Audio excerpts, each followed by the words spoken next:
Oi oi, you cheeky monkeys, how you all doing this morning? I've nearly got my annoying voice back, thank God. I've got a nana, nom nom. Got me apple, nom nom. Nothing like a good old hearty monkey breakfast. I am off to Scouse's this morning. Mr. Mitto is up there now working on the 86, so this is going to be episode 3. We're going to be doing a major update today because I've been off playing violins for the last couple of weeks. I think Mitto's turbo and his new wheels should be here today as well, so we might do a trial fit of those as well. If you're watching this vid, make sure you give us a like, really need those likes, and if you're not a subscriber, do a subscribe, you cheeky monkey. Oh yeah, I'm not wearing my fucking sunglasses. Dope. That's better. Woo woo! Anyway, less chit chat, more doing. See you down there in a bit. Sick. Project D, we say, bro? No. This is Lee's pretty sick RX-7 FC. It's actually got a 13B. There she blow. God, that's a heavy body. Fuck me. Quite a tidy FC this. Lee's actually a patron as well, so he's a proper legend. Pretty cool car. There's hopefully one day we can do a cheeky little review. God, that bonnet is so heavy. Fuck me. What's the mileage on this one, Andy? Do you know? I have no idea. It's good. It's actually quite clean, isn't it? Yeah. For an old, I mean, how old is this car now? E-Reg, fuck me, that's got to be 89, I think, or 1990. It's like Yeah. I think H-Reg was like 1990 because I had a H-Reg 205. Yeah, it's quite cool in here. We've got an Apexy AVCR boost controller. Looks like to be a couple of Grady gauges, Nardi steering wheel, stock seats. If this was an S-body, it'd be rusted by now. Yeah, you're right actually. Stock interior as well, which is quite nice. It's not all stripped out and drift specced. It's been kept in sort of nice condition. Yeah. Rims are cool as well. What are they? Nice. Works? Yeah. Yeah, cool man. Right, I'm gonna go and do some shit with the old Mitto, so catch up in a bit. Mitto, formerly known as Mitto. Alright mate. How are thee? Fist bump the camera, sir. Quickly show you guys the engine mount. So that's the one Terry did. Yeah, on a strong flex. Strong flex. E46 M3 engine mount. Yeah, cool. That's Terry's, this one's Simon's. Just about to see it Unfinished. down there, yeah. And covered in swarf that I put there, sorry. And then yeah, from there, because that's now bolted down solid. Yep. So what I can do now is basically make everything else around it fit. So I started with the plenum. I was going to use the stock plenum, and then basically I saw this is the Grady V2 manifold, which is basically one piece.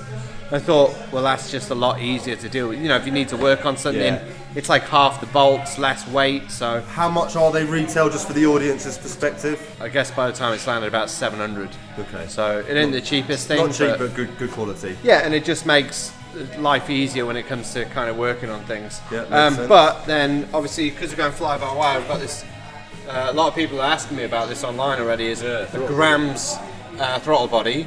So this is for a GT86 because I figured that makes sense. But I know Alex Kantrovsky with his VVL. He actually blew up his throttle body.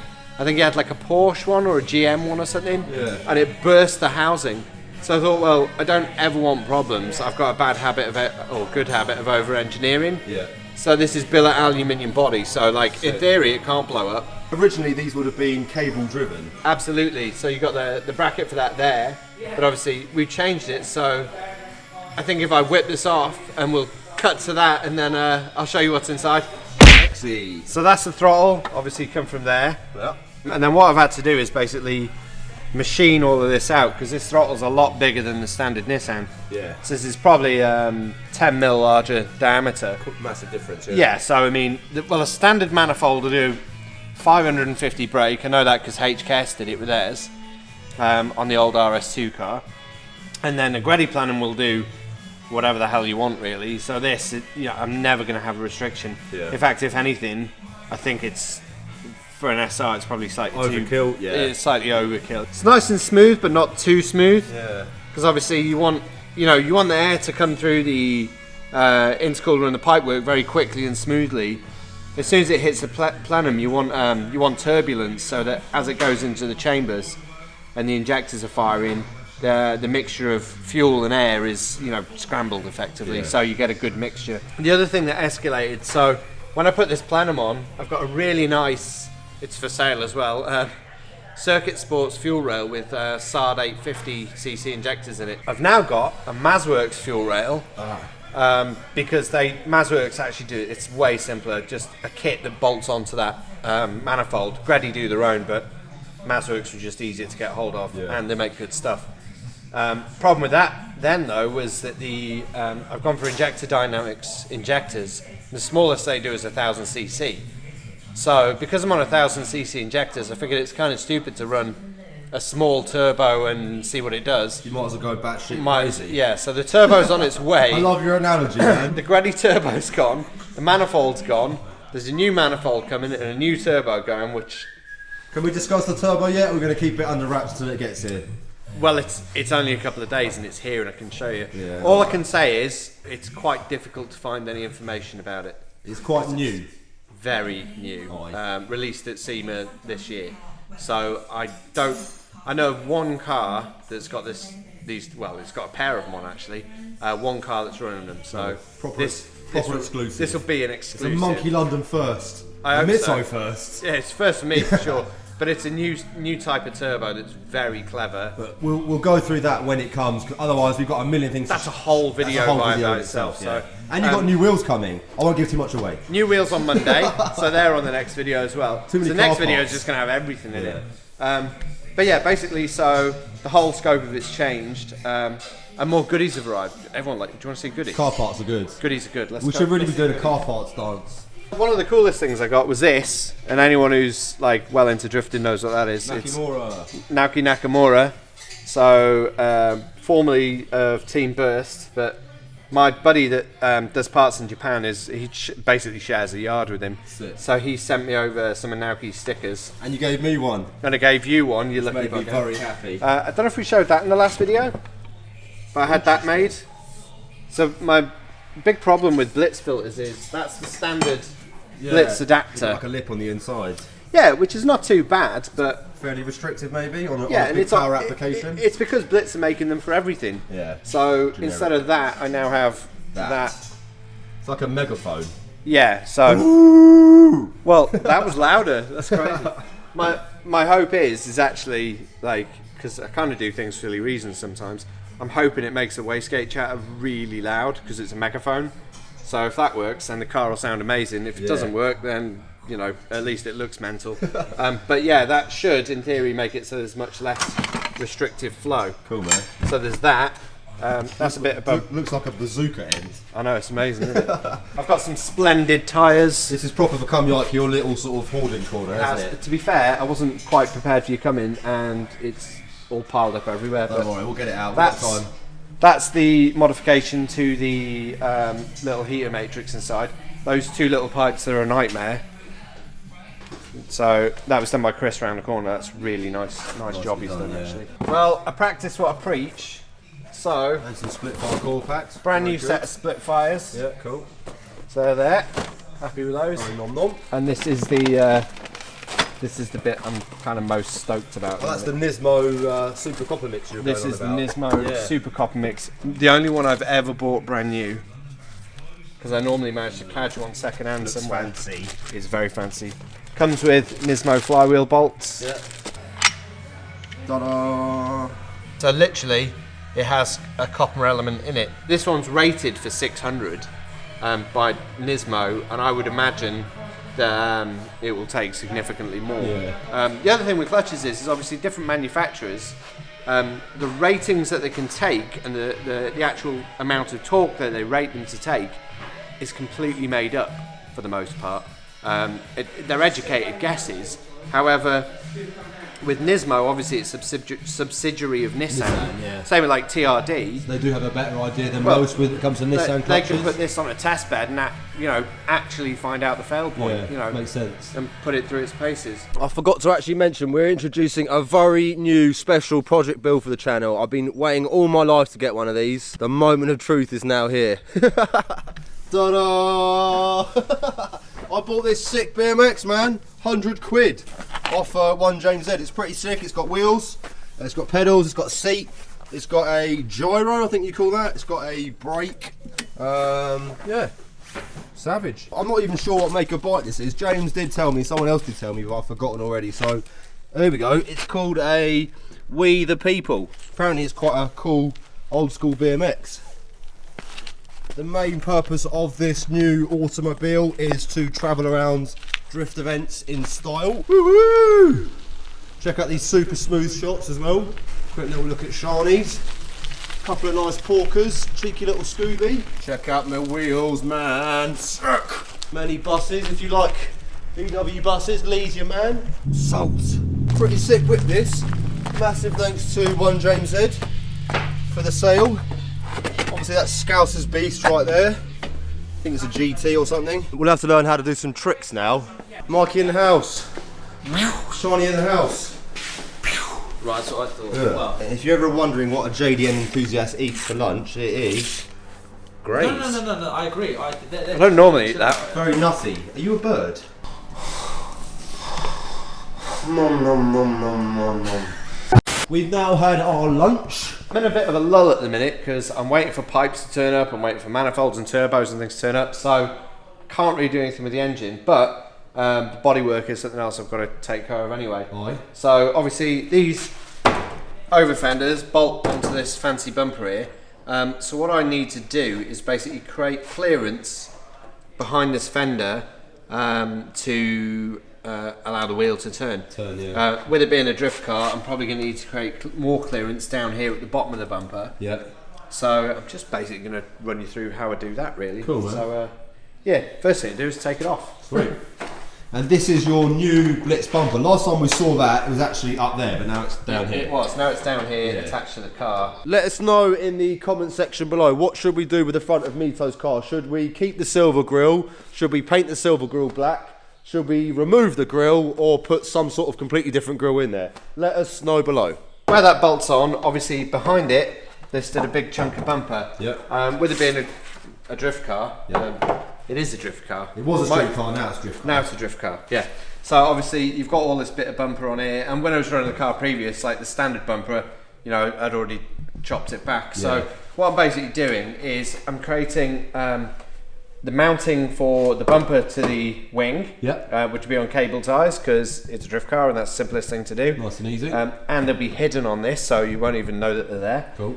So what I'm going to do is follow this line and extend it down, and then I've got to trim off the inner lip of the bumper. If we look down here now, Mitto's just drawn a little outline around the wing, which you can see there. Probably a bit excessive. You know, granted that I probably don't need to cut that much off, but what it lets me know is what material I've got to work with, you know, within the space. I mean, I could cut it off to here if I wanted to. What I'm actually going to do is, this is the cut line of the aluminium, so literally I'm just going to trace a rough line, and where it meets up here, there's a bolt at this point. So if I trimmed it like that, you know, I'm going to lose meat on the bolt.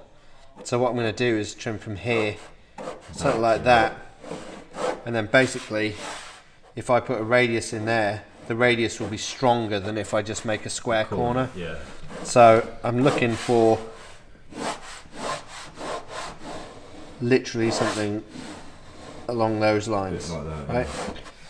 So I will, you know, I'll get an air saw and I'll cut this off. Rather you than me. Yeah, I know.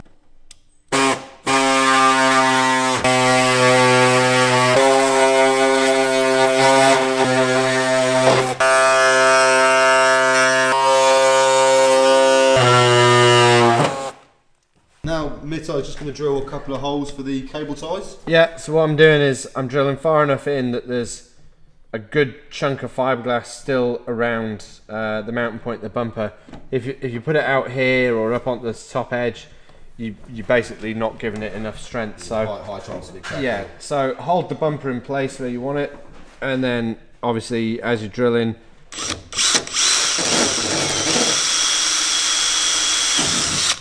there you go, there's one, there's two, and then obviously I want the bumper to pull in this direction, so instead of drilling here, I'm going to offset it slightly, and this doesn't need to be mega accurate.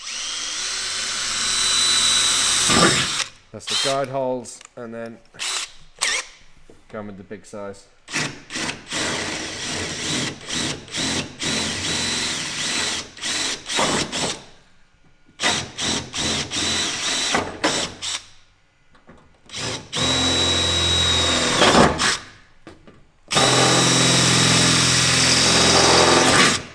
Cable tie engineer time. Yeah, so I've put double holes. I'm not going to use this one for the minute because I need to modify the inner wing so it can loop in through the wing and then back up. Yeah. What you don't want with your zip tie is when you've got it done up, you don't want it pulling around things like this in the car. You want it flat back to back. What you can see now is that that's pulled the bumper into the right line.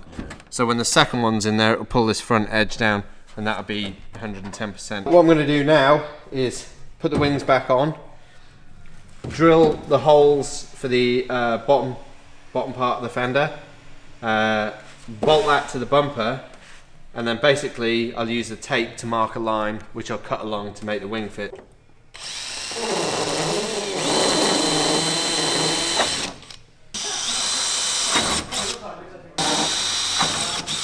What I'm doing is following that bumper line. So not this edge, the actual cut line. The middle bit. Yeah, and then I'm gonna follow that out. And try your best to make it look like one piece. Yeah, but obviously here, like, so that's kind of okay there. I'm alright with that. Obviously it's tweaked away because it's pushing the tape down. Angle, yeah. Yeah, so from here though, like, that line looks a bit weird. And it's over a long distance, which isn't very practical. So I think what I'll do, split the tape off there. I don't know, I'm making this up as I go along really. I think in theory I should probably take this wing off to do this, but that'd just be too easy. Theory's one thing and practicality is another. I did double up on masking tape, so you know that's going to protect it, right? Just in case.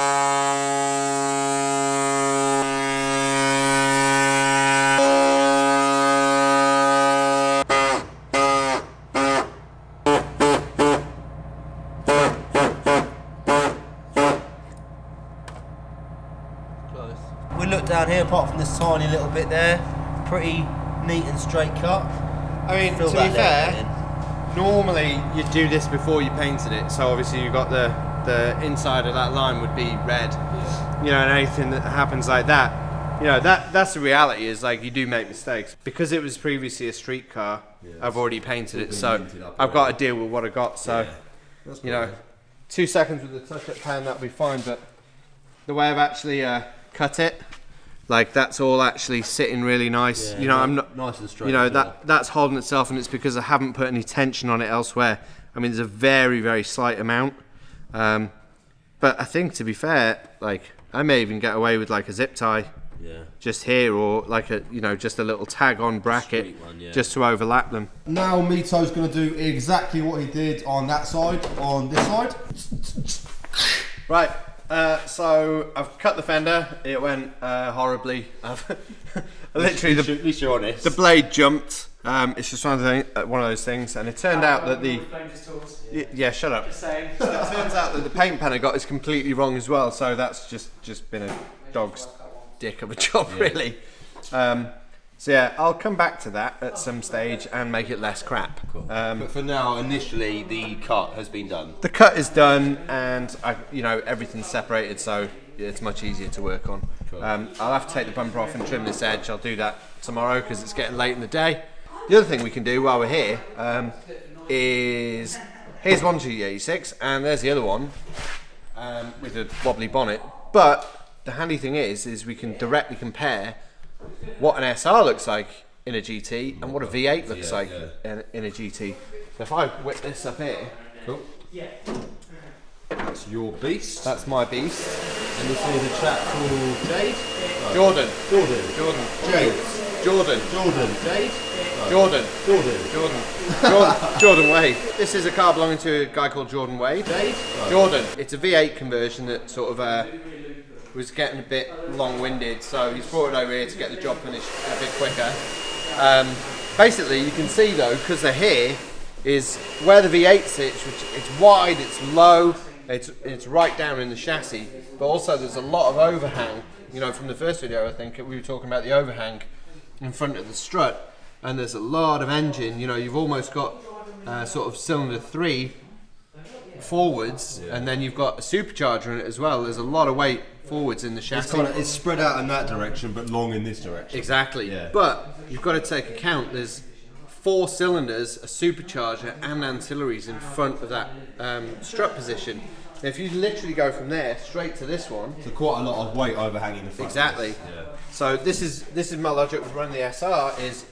This is between cylinders 2 and 3, so it's slightly further back on the same cylinders, and there's a lot less mass. There's only 2 cylinders and ancillaries forward of that strut, but then it's, you know, it's at least sort of 5 or 6 inches back until you get to the block face. This almost finishes about here, doesn't it? Well, it's almost overhanging, you know. And I know when you put a 2J in, you actually have to cut this strut out. And so it gives you an idea of how far back this engine actually is. Yeah. You know, and relative to the Subaru engine, which is out here and also far forwards. Like, I'm hoping that is, you know, the kind of winning point of the car. Really, is that the balance will be so good. Because they're very balanced anyway. So with all the weight that far back. Fingers crossed. But obviously, with Jordan's car, it's not really a dedicated drift car. It's more of a sort of street car. So he's a street car. I don't think he's probably and the sound of the V8. He's probably not concerned as much as you are with getting that weight shifted backwards. But at the same time, this thing's going to shred tyres. So you know, you and kind it of sounds sick as well. Yeah, I mean, it should, from what he says, do about 450 horsepower. On a effectively chassis, a stock engine with a supercharger. Literally on a J-cloth, basically. Yeah, which is nuts. Like, you know, that's perfect. So for him, you know, that's brilliant, and it really suits the engine bay. But it's only, you know, everyone loves different things. You can see there's a massive contrast. Obviously, this V8 is quite sort of widely spread, but does sit very far forwards. You come over here, you've got ample space either side and at the front as well. So, but obviously, your engine sits a lot taller. It sits a lot taller, but equally, I've lost things like the fuse box, the ABS, the water bottles. All of that weight's being shifted back. The battery will be lighter, so there's a lot of factors which Jordan could make use of. You know, he can take out the ABS, he could move the ABS. Depending on what he wants to sort of exactly, do but term, that's kind of the fun of this chassis. There's so much room. You can put an SR in, you can put a V8 in, or you can put a 2J in, because there's one sat there as well. Yeah, because what's really interesting is we've got this bad boy, we've got this bad boy, and then we've got Scouse's 2J. Which, I think I'm missing out, man. I kind of feel like I want a GT86. Get one. What's stopping you? Might be really controversial and put like a CA in it or something. Well, I know where there's a few. I know where there's a few shells going. Oh, don't. No, stop it. Someone on the YouTube. You tried to convince me to buy a fucking S14 earlier. You've got to stop talking. I just love cars. I can't help myself. I'd buy it if I could afford it. I'd buy it. But literally, this is the end of me. Yeah, this is your baby, isn't it? This is like literally, if I crash this, just put it on a boat, set it on fire, and send me to Valhalla. Like, that's me done. Right, so in the next episode, we're probably going to be talking turbos. Our next episode's going to get wild because we've got some real tech turbo stuff. Getting messy now. A new Garrett turbo. I probably gave that away now. A new Garrett turbo that's really clever and just sort of like, you know, the next step in technology from Garrett. So that's like really, really interesting. Yeah, exciting, bit of an exclusive. It's going to be savage. Manifold as well. And wheels. And wheels. Walton Motorsport have done me a really nice manifold. He sent me a picture today. Really hyped on that. Cool, man. The new wheels to arrive, which means I can start getting silly with the tyres. From Walton as well, the wheels? No. These are from JDM Distro in Ireland. So they're from Japan. They're something special, but they're something different. So they're not something you see very often. Cool. And it's part of my plan of trying to run 255s on the front, but that's another story. Yeah. So many ideas. We'll explain that in the next video. All good.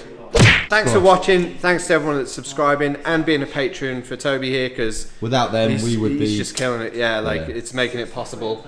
and reading all your comments is keeping me so hyped. I literally go on YouTube, read all the amazing things, and it gets me hyped I again. think we're very get lucky back as on a it. channel to get such sort of positive people on board. I'm absolutely Mate, if you look at some of the other YouTube channels, some of the comments are pretty horrendous. I think we've got a really Look at Outsiders. We've got a great fan base. We're Yeah, really amazing. lucky. Yeah. So you're lucky, we're lucky. Yeah. Thank you very much, and you should do the rest. We love you.